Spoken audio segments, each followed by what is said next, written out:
1970 WOCA. Ocala.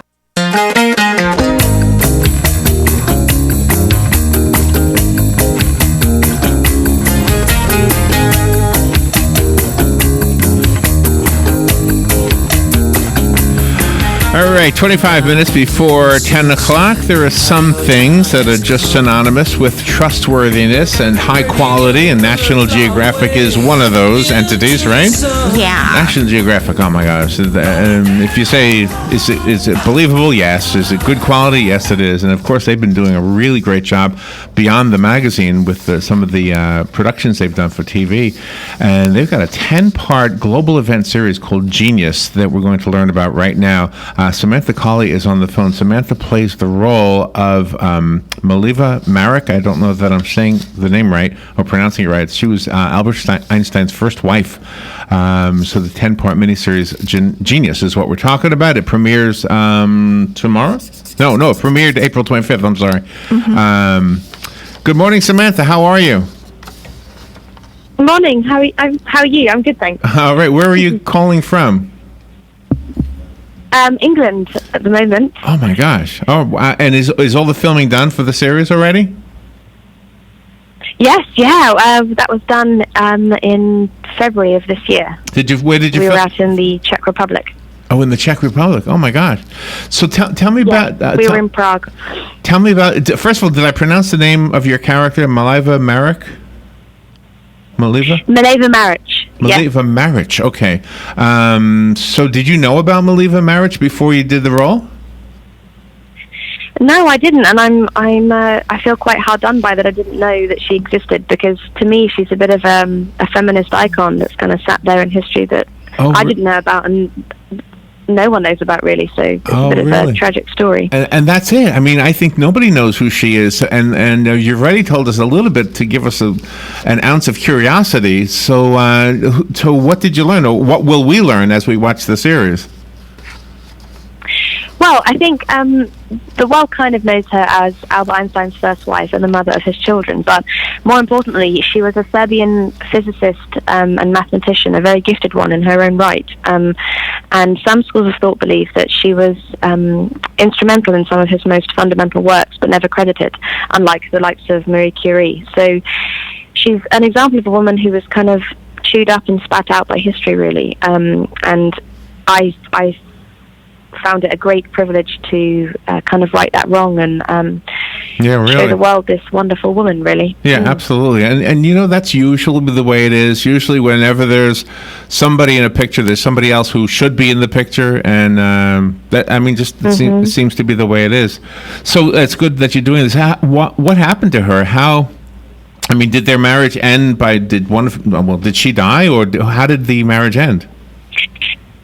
Well, I don't want to give everything away, but basically her life, her early life was about setting herself up as a scientist in her own right. So her life was about overcoming adversity and kind of demanding to be taken equal as a man. In her childhood, she rose through the ranks of education at a time when it was pretty impossible for women. She met Albert Einstein at university as the only woman there and the only woman in his class, having scored higher than him in the mathematics entrance exam. And so, yes, she was a woman who jumped through many hoops and didn't take no for an answer, and believed that she had a right to be a scientist, irrespective of her gender. Yeah, right. She was born with a congenital hip misalignment, so she overcame a substantial deformity, actually, and everything about her life was kind of setting herself outside of what it meant to be feminine and palatable at that time. So when she met Albert, and they did get together, and she did become someone's wife and someone's mother, her dreams and her hopes kind of fell by the wayside, and it's very sad. When you did your research, you were able to find letters that she wrote, which is amazing. Yes, yeah, the letters formed the basis of my research, really.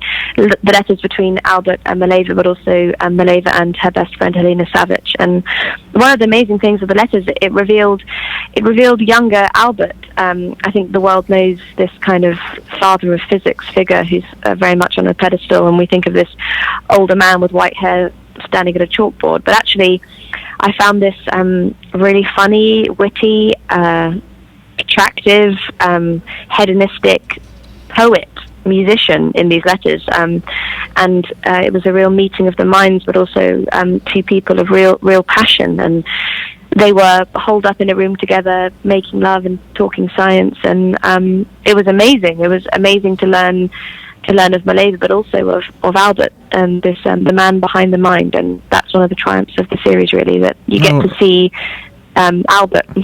Oh wow! So the artistic side of both of them is obviously something that we all missed out on. Not just from. I mean, we missed out on her whole life, and we missed out on the fact that he had an artistic side. Yes, definitely. I mean, you learned that Albert Einstein needed music to think, and for him, thought and music were kind of symbiotic, and his violin was almost an extension of his brain. And yes, that they were. The thing I love about the show is that you see this young man who is curious and who's challenging things and pushing boundaries and being told no a lot of the time. And in Mileva, he had a counterpart who was also being told no, but didn't care and was pushing anyway. And she was the person who told him, go for it, do question, do challenge. That's what we're here for. And I loved learning and knowing that a mind like Albert and these geniuses had the same frustrations and failures that us mere mortals do. Right. The fact that she was the only woman at the Zurich Polytechnic, I just called up her picture. By the way, you sort of resemble her. I guess that's why you were cast to play her, huh? I mean, even your hair has the rich body that her hair had. I'm sure you know that. Oh. So, I mean, being the only woman in the school, I mean, he must have been I mean, if she said okay to one, I mean, they must have all been after her if she was the only woman, right? Well, no, I don't know. I think he was very attracted to her mind. I think Mileva was a bit of an undertaking. Everything about Mileva was about being the antithesis of what was palatable. So she certainly wasn't walking around the university fluttering her eyelashes and inviting male attention. I think you'll see in the first episode and second episode, she vehemently rejects Albert's advances because her life was about setting herself apart from what it meant to be a woman at that time. She didn't want to be a wife. She didn't want to be someone's mum. She wanted to be a scientist. She was kind of pursuing maleness in a way and otherness. So yeah, I don't think she was a pin-up by any means. No, and I wasn't trying to imply that. I just wonder how did you get into her head, or are you already that type of a person? I think how I got into her head was the dichotomy. I think I found it fascinating that she kind of presents herself to the world with this suit of armor on and this kind of impenetrable person, but underneath, and again that's what the letters revealed, that she's this deeply loving, extremely sensitive, loyal, warm, beautiful woman, kind of riddled with self-doubt. And a lot of her letters to her friends and to Albert was questioning whether she's lovable, and that's what makes her story all the more tragic, because she died believing that she wasn't worth anything. And that's again one of the privileges and responsibilities of getting to play her is, I really hope that the world through this series does kind of fall in love with her. And if one woman Googles her and kind of thinks she's great, then I'd consider it a success. She and Albert were parents to 3 children. Since she was such a driving force in Albert's life, was she a driving force in their life too, for them to reach their expectations? I think so, yeah. But also, she was also just very loving and very kind of encouraging of what they were, as young boys themselves. Like, she really encouraged their music and their kind of poetry and their passions as individuals, as well as trying to follow in their father's footsteps. I mean, one of their sons suffered from schizophrenia, and Yeah, I don't want to give too much away, actually. But yeah, No. she was a brilliant mum. Yeah. Wonderful. Well, Samantha, thank you so much for coming on the air with us today. It's a privilege and an honor to have you on the show. Thank you for introducing us to thank you. Mileva Maric. I'm looking forward to learning more about her. And National Geographic always steps up to the plate and gives us a great education about somebody important, and they've done it again with this one. It sounds like it's called Genius. Go to the National Geographic channel, I guess, and is there a website we go to? Just nationalgeographic.com? Yes, yeah, and I think it's on Tuesdays for you guys, on Tuesday evenings. So, Okay. yeah. Okay. Thank you so much for having me. Thank you, Samantha. We will take a break and be right back. Get it for less at the DIY Home Center outlet. Get top quality real wood cabinets the same or less than the big box stores are selling the cheap stuff. And that's not all. Drywall screws big box stores are $6.47 a pound. At DIY, only $4.99. Plus, DIY has the largest selection of mobile home parts and accessories anywhere. From carpet to doors, get the DIY supplies you need for less. The DIY Home Center outlet. We are your building material closeout store. 2191 Northwest 10th Street, just 2 miles east of I-75. There are only a few things in life that you can be certain will always be around: death, taxes, the pursuit of happiness, and computers.